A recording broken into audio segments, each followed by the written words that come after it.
Steve Clark, Chicharito is saved by Clark. So Blanco sending it across and in, Diplomacy. Blanco will try to keep it in play. Oh, he gets around one defender and another, and it's Blanco who scores. Pure grit and determination from Sebastian Blanco.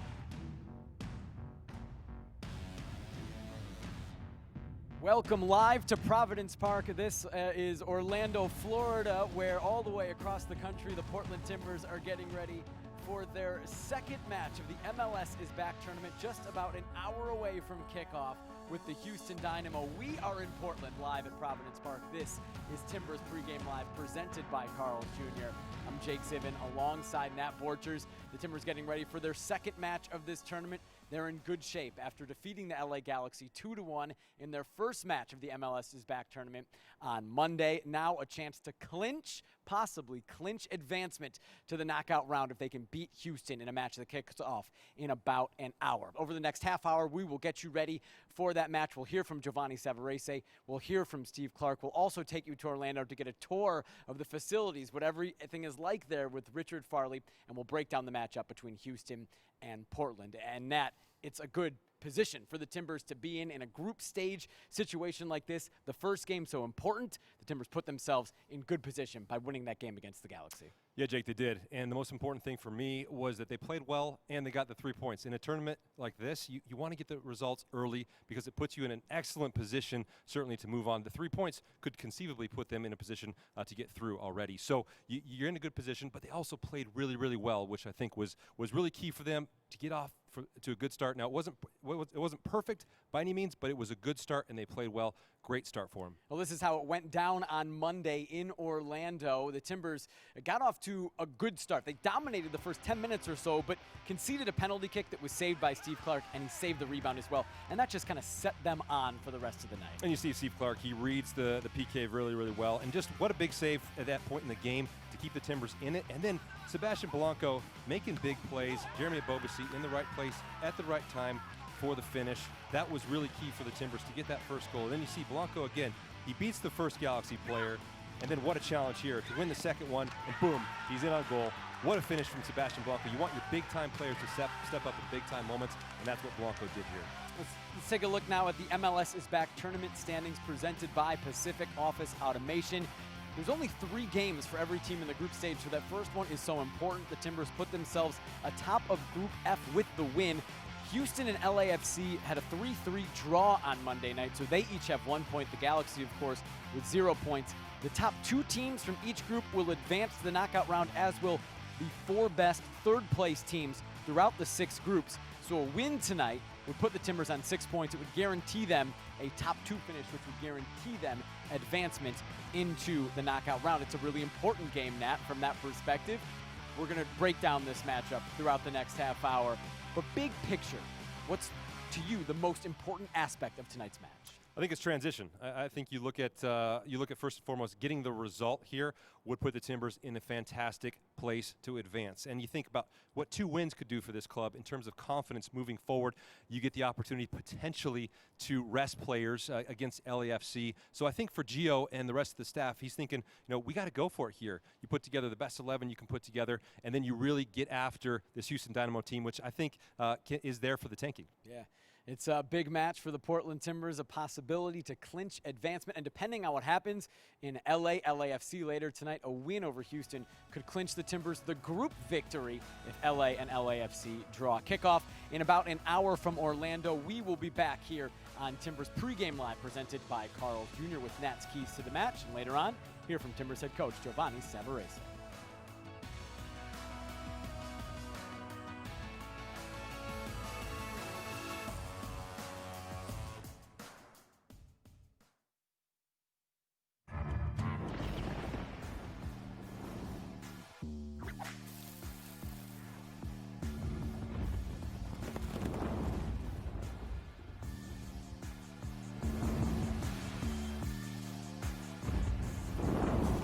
Western with kick. The new spicy Western bacon cheeseburger at Carl's Jr. Feed your happy. Orlando, Florida, ESPN's Wide World of Sports Complex, the site of the MLS is Back tournament. Warm-ups about to get underway in Orlando. The Timbers and the Houston Dynamo are about an hour now from kickoff, a match you can watch on ESPN tonight, the second match of the MLS is Back tournament for the Portland Timbers. We will keep you going, keep getting you ready for that match for the next half hour or so. Want to note, if you have any questions for Nat or for myself, we'll be taking some social media question and answers a little bit later on in the show. Tweet them at any of the Timbers social media channels. Also, if you're watching on YouTube, in the comments, that'll work as well. Nat, let's get your keys to the match. Houston Dynamo, a Western Conference opponent. The Timbers know them. They have a new head coach this year, though, in Tab Ramos. What are your keys to playing this year's version of the Houston Dynamo? Well, the first thing is controlling the tempo. They did such a good job against LA Galaxy of controlling the tempo of the game, winning those midfield battles, keeping the ball on the ground, and that opened up some chances for them against the LA Galaxy. That is number one. Number two is managing the counterattack. Houston Dynamo, we know them. They are so fast on the counterattack. Albert Elise, Darwin Quintero, you got Mauro Manotas. They can fly more often than not. They go to Elise long vertically. You have to make sure you have balance in the defensive half of the field. And third for me is overloads. Overloads are going to be key to this game because Houston Dynamo gave up 3 goals against LAFC, and all 3 goals came on overloads in wide areas. And so I think if the Timbers can get numbers forward, outside backs can rotate out, and really find those wide areas, I think they're going to have a lot of joy against this Houston Dynamo team. Now, look, and sometimes in soccer, it takes a big player to step up in big moments. Sebastian Blanco did that against the LA Galaxy. Now, let's break down his goal, the second goal on the night for the Timbers. Well, this was a fantastic goal for me because what the Timbers did here is they took their time in possession. You look here, they win the ball in possession here, and you have 1, 2, 3, 4, 5, 6, 7 players in a small area of the field in this middle third, and they're able to really overload there, and you have Blanco kind of sitting out there waiting for the ball. And as the ball rotates here, you can see what the LA Galaxy midfield 4 do. Sasha Kleshin steps out there to Diego Chara, and he's able to find Yimi Chara there on the pass. And it's really good because the Timbers are just probing here. And the area of the field that LA Galaxy want to prevent is that area right there, that center of the pitch. The Timbers get the ball at ride. Look at how flat that Galaxy midfield 4 are. And the 2 strikers, they're not defending. The ball comes back here, and you see a nice entry ball there. And Pavone, he decides he wants to defend. But look, Eric Williamson, great job there to recognize the spaces on the other side of the field. So the rotation continues to the other side of the pitch. LA Galaxy are still trying to figure out what they want to do defensively, but here is the key. Sasha Kleshin steps out to put pressure here on this pass, which goes into Valeri, which eventually goes to Ebobisse, and it opens up the LA Galaxy squad.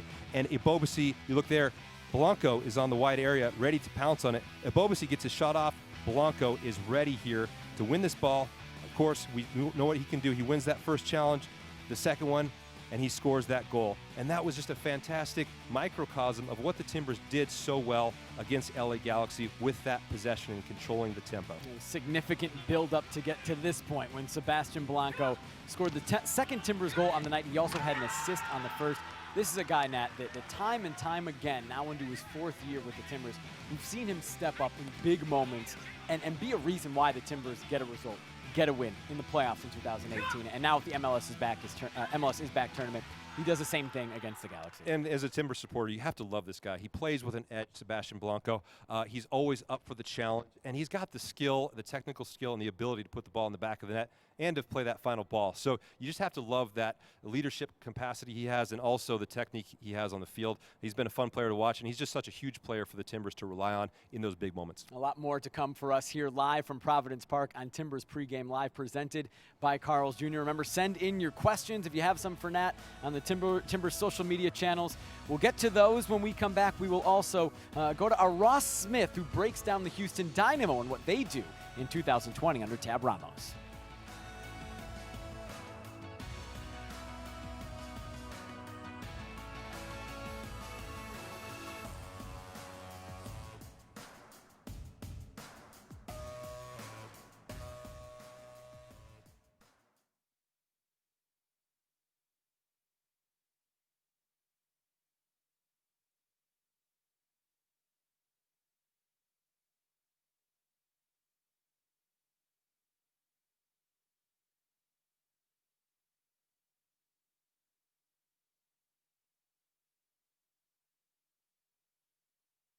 Happy presents a spicy Western.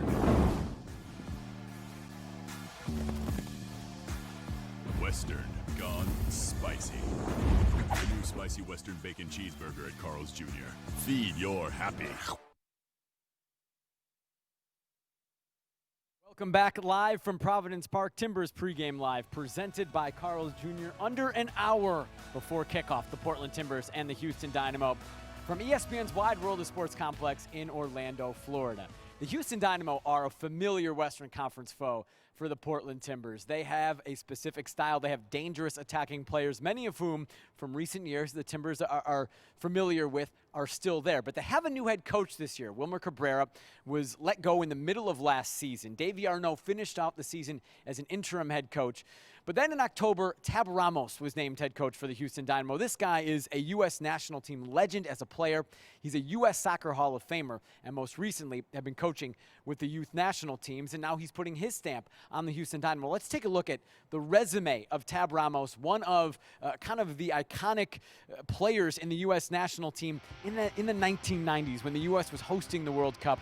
A very, very accomplished career as a player now. My personal favorite national team player when it comes to the technical ability this guy had. He was one of the more creative players that the U.S. national team has ever created, and just loved watching him play, loved that final pass he was able to make, loved how he was able to control the ball in tight spaces. He's got the pedigree to absolutely do it. And he's been coaching for the past decade or so in the U.S. soccer national team system. He's the under-20 head coach from 2011 to 2019. He coached Jeremy Ebobisse and Eric Williamson in the 2017 World Cup.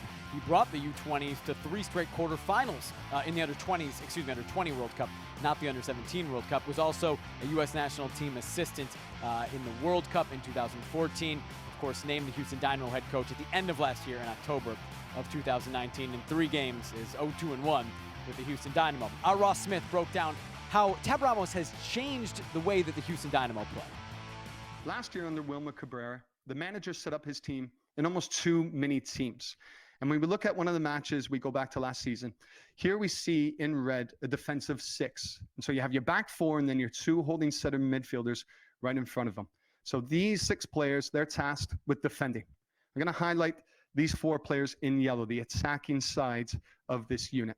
So the attackers attack, defenders defend, with little crossover in terms of roles asked between these 2 units. Now this year, under Tab Ramos, he's become more defensively sturdy. He's asked players to get behind the ball. And instead of having that midfield 3 where you have 2 holding center midfielders and then that number 10 position, he's brought that number 10 back into a deeper role. And so you have a midfield 3 in the center of the pitch that I've highlighted in red, and then the 2 wingers I've highlighted in yellow. Look how deep that they've become under Tab Ramos. They're getting numbers behind the ball, so you have a back 4, and then you have a midfield 5. Makes it more difficult to break down. Going forward, what you're going to see similar to the Houston Dynamo that we've seen in years past is they like to get the ball forward quickly when it's available. Their right winger, Albert Elise, he's still one of the best, quickest wingers, 1v1, dangerous players in this league. Here the ball gets out to him, but notice Memo Rodriguez, I'll highlight in red. So instead of playing with a number 10, with that midfield 3, you'll have one of those players release. More often than not, it's Memo Rodriguez. Surprises the opponents here. It's a great ball into the box, and he scores his 2nd goal of the game. So whether this setup from Tab Ramos is permanent or whether it's for the tournament purposes, we'll find out a little bit more against the Timbers. As Ross mentioned, the Dynamo have changed a little bit, but in the attack, still similar names. And Mauro Manotas, their striker, has been a Timbers killer. He's played 7 games against the Timbers in the regular season. He started 4 of those. In those 4 starts, he has 7 goals. His goals per 90 minutes against the Timbers of 1.66, 3rd most of any player in the league against a specific opponent in the Opta era since the Timbers joined MLS in 2011. Minimum 300 minutes played on that, but the names on that list, impressive. He's a top striker. He can be a top striker in this league, and against the Timbers, he's played the best of his ability. The word that comes to me, Jake, to describe him is ruthless. He's so ruthless with the ball. Every time he gets an opportunity in the box, he's going to finish that opportunity more often than not, and you can see it with those stats. I mean, 7 goals in 7 games played against the Timbers. He's one that you have to watch if you're a center back for the Portland Timbers tonight. Yeah, he seems to be one, especially in Houston, that gets the Timbers. This game, of course, on neutral ground in Orlando. Time for some questions and answers from you all submitted on social media to myself and Nat. We'll start with Oscar via Twitter.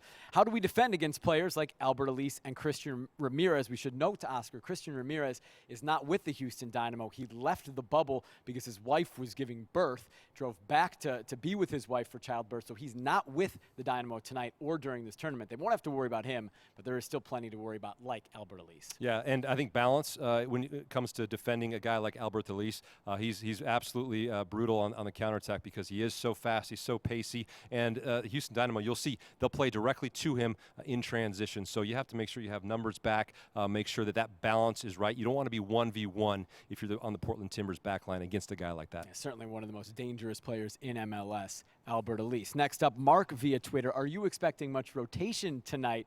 We know this answer. The lineups are out, and the answer is a little bit, but not really much. Yeah, obviously there are some changes here in the lineup here, and Jimmy Chara is going to come in at outside midfield. I think you're also going to see Pablo Bonilla at outside back. He's a young player, young Venezuelan player who's going to play right back. Big opportunity for him. And then Bill Tuiloma is going to step in right next to Laris Mabiala on the back line to help bolster things with Zuparic being out. So some important rotations, but the Timbers do have depth, which is important. We'll go over the full starting 11s from both teams in a little bit here on Timbers Pregame Live, presented by Carl's Jr. Patrick via Twitter.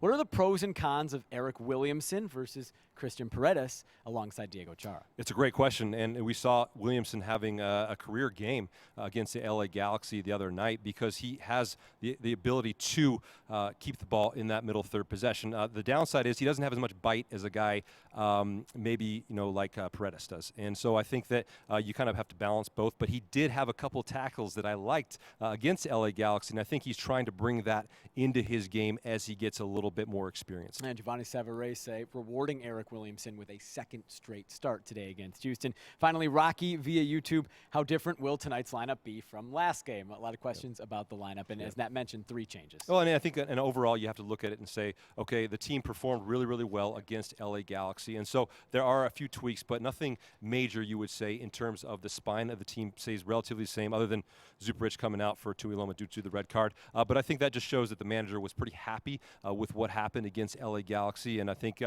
very much similar in terms of what he wants to do against the Dynamo in terms of controlling that tempo. Yeah, we'll break down the starting lineups a bit later on Timbers Pregame Live, presented by Carl's Jr. For now, we go to another break live here from Providence Park, a quiet, a still, and empty Providence Park.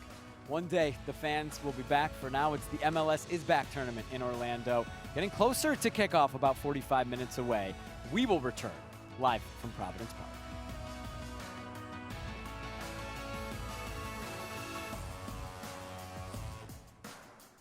Happy presents a spicy Western.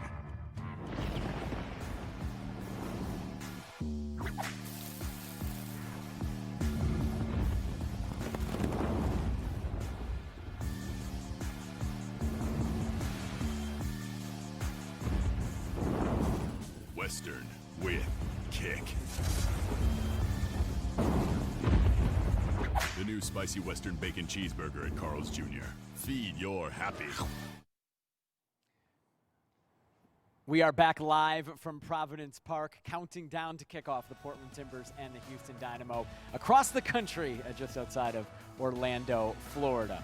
One of the stars for the Portland Timbers in their first match of the MLS Is Back tournament on Monday night was goalkeeper Steve Clark, who picked up where he left off in 2019, saving a penalty early in the match against Chicharito and then saving the rebound on Sasha Kljestan to keep the match scoreless and to really give the Timbers added confidence as they would go on to a 2-1 win over the LA Galaxy.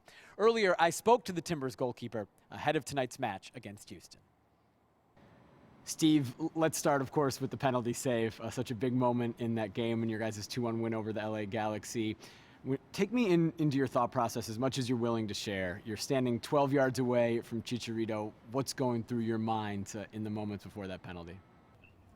Yeah, Well, there's probably a lot going through our mind. Obviously, it was a pretty critical moment because we had the better of the game, and there's nothing worse to give away a goal right there. So I want to give a lot of credit to our goalkeeper coach, Memo, for just preparing us physically and for the penalty. And then, your body takes over. I've done this for a long time. I mean, I think a lot of what's going on in my career right now is just letting things be and letting my body do the work because it's trained to do it. Which was the more difficult save, the penalty or the rebound? Well, certainly the rebound is kind of like one of my patented, starfish spider saves. So I was glad to get on it. You just make yourself as big as possible. I've had many battles with Sasha Kleshchin when he was on Red Bull, and I was back in Columbus. So it was a nice save to make. For the team as a whole, to start this tournament with 3 points, we've seen it be difficult for some of the bigger clubs in the league to get points in this tournament. How important was it for you guys to start off with a win? Well, I think to get out of the group, the first game is maybe the most important. Obviously there's a lot to be done, but your chances go, up drastically to advance when you win your first game. So in that tournament type environment, as well as having these be regular season games, it's important to win, but we're really focused on, the tournament style, getting out of the group. So, I haven't really paid much attention to other teams. We're kind of having a pretty good time all hanging out with good camaraderie within the team right now. Yeah, you mentioned the time hanging out. I know you guys have your own floor. There's ping pong tables in the hall. There's game rooms. How do you spend your time on that floor? Typical me, Jake, man. A lot of reading, trying to get out by the pool in the shade when I can. I enjoy the heat, so, but there's a lot of stuff to do. But, we've had specifically the camaraderie between the goalkeepers has been fun. Like, we've been able to hang out and, talk goalkeeping. And really, there's a nice vibe with the group right now. I think everyone's really excited to be, playing soccer.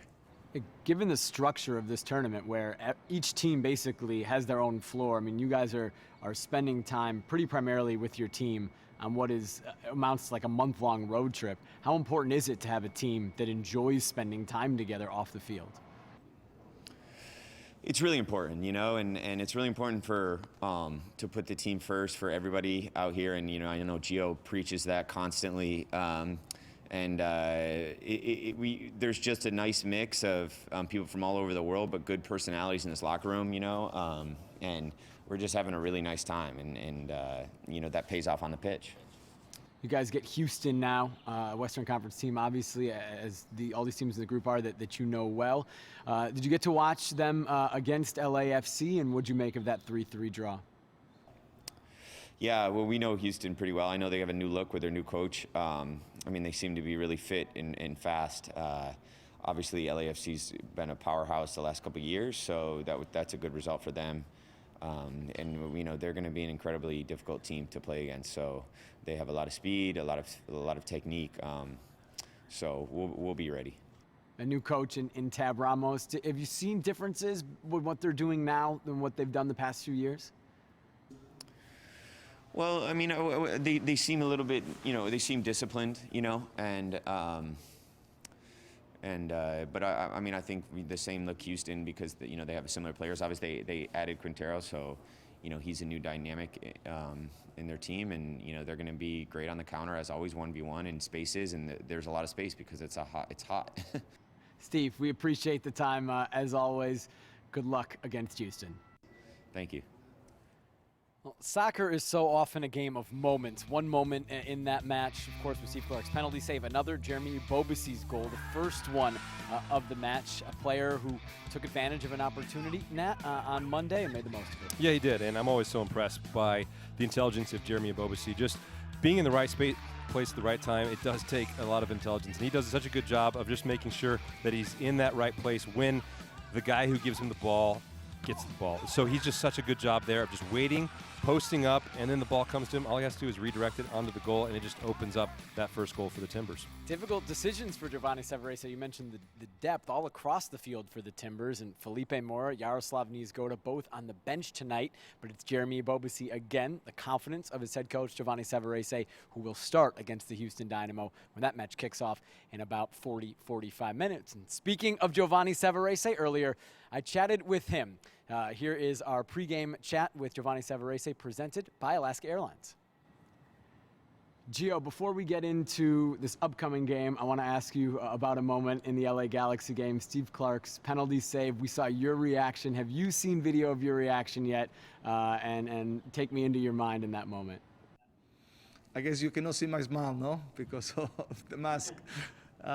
It was funny. It was a reaction. I didn't even realize that I did it because you're so much involved in the game. Your mind is there. That moment was so important for us because basically it was the first attack in the game of the Galaxy, and then they were rewarded with a PK.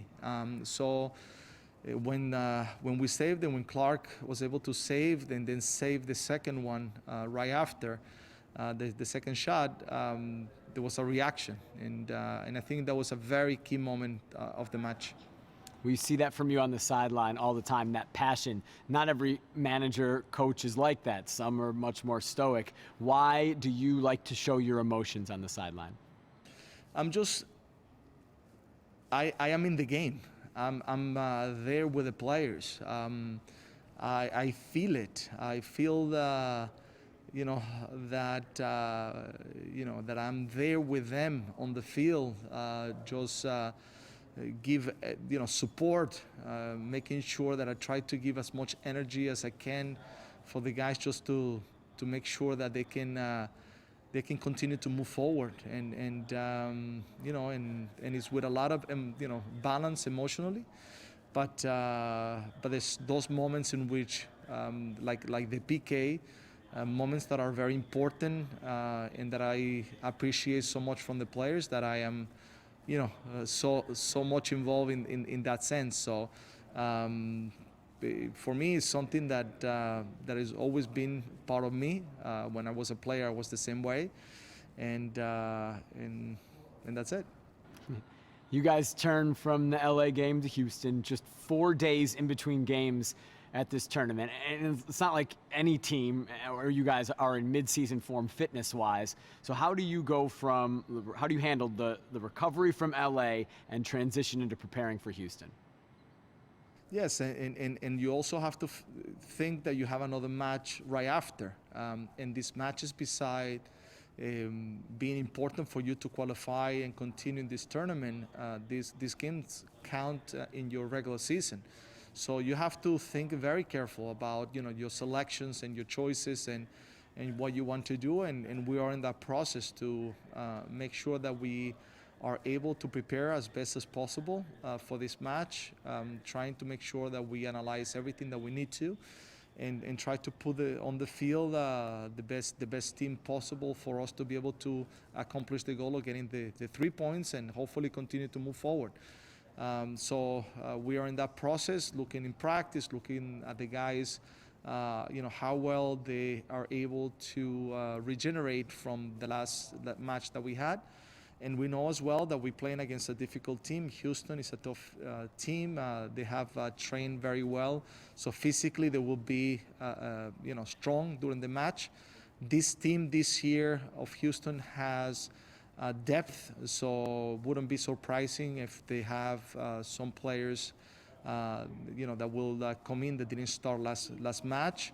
And I think also in this tournament, one thing that is going to be very important is not only who you start with, but the pieces that are going to come into the match to make sure that you have a complete game.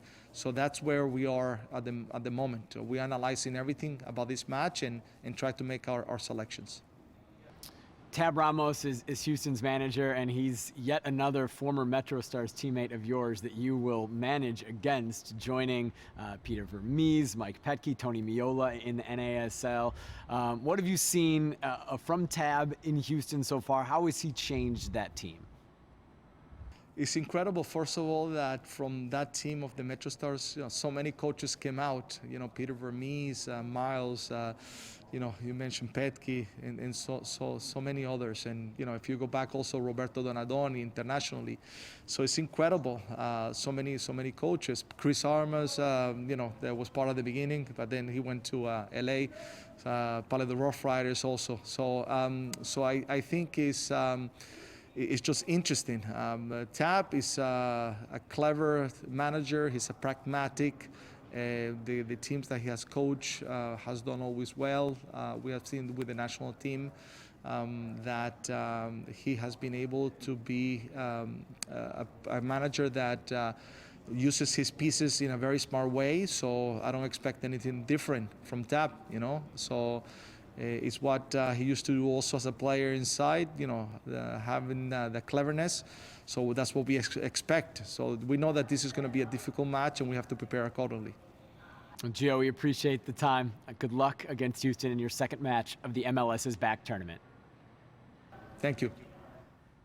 The 1996 New York, New Jersey Metro Stars on the left, the bottom left, Giovanni Savarese. Second from the bottom right, Tab Ramos. Peter Vermees on the top right, Tony Miola in the top left. Legends. Nat, you played against these guys, right? I mean, that's a little bit before my time, but certainly there's some interesting fitting uniforms and some interesting haircuts going on in that picture. Very impressive how many coaches came out of those teams. You look at the roster and coaches in MLS, assistant coaches, NASL head coaches, players who are now in front offices of teams. You look at the names that played with Giovanni Savarese, and it's kind of a who's who of current day players or former players involved in the game. Let's take a look now at tonight's injury report presented by Providence. Same as the last game, Dairon Asprilla, season-ending injury reserve because of a knee surgery. Felipe Mora, questionable coming into the game because of a thigh strain. He is available. He's on the bench in the 23, as it is now, the 23-man game day roster for the Timbers today. We're going to take one more break and come back one final time from Providence Park, as in Orlando. They're getting ready. Sebastian Blanco, Diego Valeri, and the Portland Timbers about 40 minutes from kickoff against the Houston Dynamo. Diego Chara rather, in there as always. Steve Clark warming up as well. We'll go to Orlando and get a tour of the facilities from Ross Smith and Richard Farley when we return. Happy presents a spicy Western.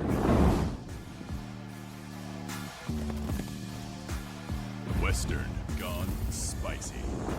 The new spicy Western bacon cheeseburger at Carl's Jr. Feed your happy. Welcome back live from Providence Park. Portland Timbers pregame live presented by Carl's Jr. continues. We're just over a half hour away from kickoff, and we have the starting lineups for tonight's match of the Portland Timbers and the Houston Dynamo. Nat, 3 changes for the Timbers tonight. Well, you're going to have to look at that right side with Jimmy Chara and Pablo Bonilla coming into the team. It's going to be very important for those guys to get on the same page early, both defensively and offensively. Bill Tuiloma sliding in at center back right next to Laris Mabiala. You're going to have to really watch that back line to see how they perform early in the game because they haven't played together this season yet. Giovanni Savarese makes 3 changes, 1 by necessity because of the red card, 2 by choice. Meanwhile, Tab Ramos, Houston Dynamo's manager, makes no changes. He has gone with the same starting 11 that played LAFC that drew 3-3 on Monday. And that's interesting from Tab Ramos because it just shows that he has confidence in his group, and he liked what he saw in that game against LAFC. This is a team that can just flat out run you on the counterattack in transition, and so I think it's going to be important that they bring out the same starting 11. But then on the other side, Portland Timbers know what to expect with the starting 11 because they've seen the tape, and now they're ready for him. If any team in Orlando is used to the heat, is used to the humidity, it's going to be the Houston Dynamo. We know what it's like to play there in the summer. Similar conditions. We'll see how both teams recover with just 4 days in between games, turning it around from Monday. Well, speaking of Orlando, our man on the ground there is Richard Farley. He took us on a little tour of the facility, accompanied, you could say, by our Ross Smith. Richard Farley, we're back for another chat. Are you really in Orlando? I don't see any sign of sun on that skin of yours, just the curtain pulled back. Are you actually in Orlando? If so, how has your week been? Yeah, I think somebody watching this might assume that you're in Orlando and I'm in Portland. But yeah, no, we're on our 16th day here in Orlando right now. So it's not only a trip, it's life at this point. No end in sight. But to be honest, that's kind of just the attitude around here. I think a lot of people associate this place with the greatest tourist destination on earth, but everybody here is down here to play games, man, and life centers around that. Well, you as well. Then you've showed us how life is and the facility with some great content. You took your phone out, you took the camera, and you've given us a tour around the facility. Let's take a look. So one of the virtues of staying at the Dolphin Hotel at this part of the Disney World Resort is just the view you get every day. There is no sign of Orlando here.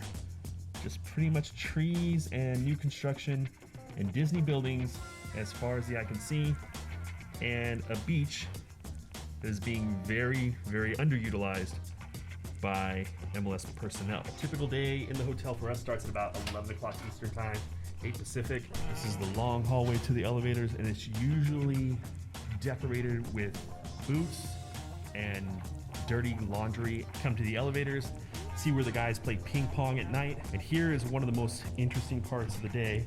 This is where you roll the dice to see if you find another team in the elevator. And if they're there, you look at them awkwardly, let the elevator doors close, and then wait for the next elevator. We got lucky this time. This is the only place that is open for just a soda, some water, snacks, something, and it's only open until 3 o'clock every day. If you want to stock up your room, you better plan around this. Out there in the distance, there's Gavin Wilkinson, Giovanni Tavarese, some other coaches going down the escalator. They almost interrupted our show. Kind of wish they would have. Here's an empty bar with some Cheez-Its. Exciting. Here's an empty checkout counter without Cheez-Its. Not as exciting. Empty escalators going up to some teams' ballrooms. Oh, there are some legs now. And you can see the Timbers meeting room is Asia 3. Let's take a peek inside. All the meals happen here, team meetings happen here. Yeah, let the excitement fill you. A lot of our time here is spent walking this trail down the escalator, still going to where we get picked up every day to go to training. And then finally, one of the worst parts of my day, when you have to go outside. Beyond this door, there's about a 25-degree temperature difference and a 60% humidity difference. Why would I ever go on the other side of this? This is right outside the Dolphin Hotel where the Timbers are staying. And way over there in the distance is the Dolphins' twin, the Swan Hotel, where the Houston Dynamo are staying. Closer view of the Swan Hotel, and as you can see, it is clearly inferior. I think if you have modest expectations in Group F, you stay here, but if you actually want to go farther in the tournament, you go stay at the Dolphin. Hey look, it's a pool. Hey look, it's a pool. Hey look, more pool. And yes, yet another pool. I just cannot emphasize how many pools we have on such a small property. But guys are so busy, not just for the Timbers, but for every team, that when you scan like this, you're really gonna see that people out and about are the exception to the rule. They're getting treatment, they're in meals, they're in prehab. They're doing all these things that aren't really consistent with just laying by the pool. All right, it's about 3 o'clock, which means it's time to go to training.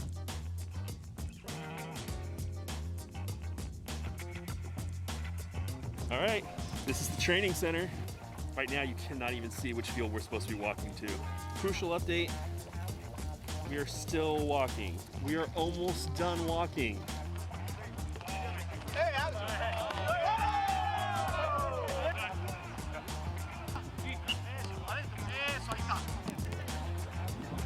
And this is what it looks like afterwards. Game day -2. Sometimes when you're super late, the equipment managers take pity on you, and you get to use the golf cart. Finally back at the buses, about to head back to the hotel. 2 days until the game. Now you know. Fantastic stuff, Richard. I tell you what, you have a job as a tour guide at some point in your life, because that was fascinating. The tour that you took us through. With it, what stood out to me is nobody's around. Is nobody hanging out with you, Richard? Or is that the way it goes there? Is it pretty scarce when you walk around the facilities? You know, up here on the 9th floor, we do hang around each other. It's actually nice to be around people, even though we're wearing our masks the whole time. That's kind of what life is right now. But if you go beyond your team's floor, all of a sudden it gets to be a barren place. And from the images, you get the impression that it's not a great place. We're all pretty good here. We're all in really good spirits. It's not that bad. It's actually kind of nice to be here. But yes, the resort right now doesn't feel much like a resort. Well, Richard, it was terrific insight inside the bubble. Thank you for taking the little tour. I dread to ask you to take the tour of your room, what it looks like in there. So thank you for leaving that clip out. No, your instincts serve you well there, man. Hey, enjoy the rest of the week, Richard. We'll catch up along the way. Yeah, 6 out of 10. And again, thanks for coming on. Hey, there's a lot of beach loungers there with Richard Farley's name on it, I think. He's got to get out by the pool. Tell me about it, man. He's got to get out by the pool, but he's got to put that SPF 50 on like I do when I'm outside in the sun, man. I'll tell you what. If you were on like that floor, right, say this was happening back in your playing days, what would you do? Would you be the ping pong guy? Would you be the poker guy? Would you be the video games? Where would you be spending your time? I'd be the recovery guy. I'd be in my room just sipping water, making sure I was outside as little as possible. That's my play. Oh, there you go. Well, we are under 30 minutes now away from kickoff. The Timbers and the Houston Dynamo from Orlando, Florida, the second game of the group stage for both of these teams. As we get ready to do the radio call, Nat, and get out of here, what are your final thoughts on this match?